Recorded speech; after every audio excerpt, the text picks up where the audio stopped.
ay rated SPG. Striktong patnubay at gabay ng magulang ang kailangan. Maaaring may masiselang tema, lengguwahe, karahasan, sexual, horror o droga na hindi angkop sa mga... Ipinipilit nga ni Betsy na si Robert nga ang ama ng kanyang pinagbubuntis, kaya naman nga't magsasagawa nga sila ng DNA test result kung saan magkakaalaman na nga kung sino nga ba ang tunay na ama, kung si Robert nga ba o si Gerald.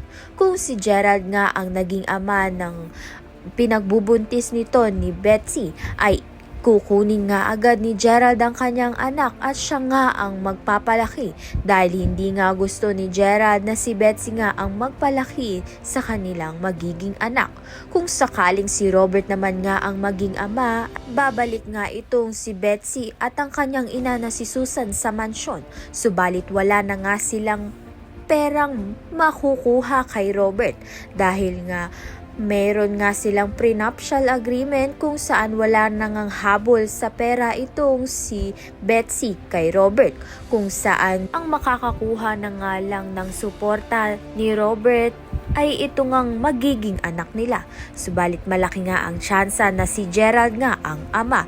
Kaya naman nga't yan at iba pa ang dapat nating pakaabangan. Maraming salamat sa iyong panonood.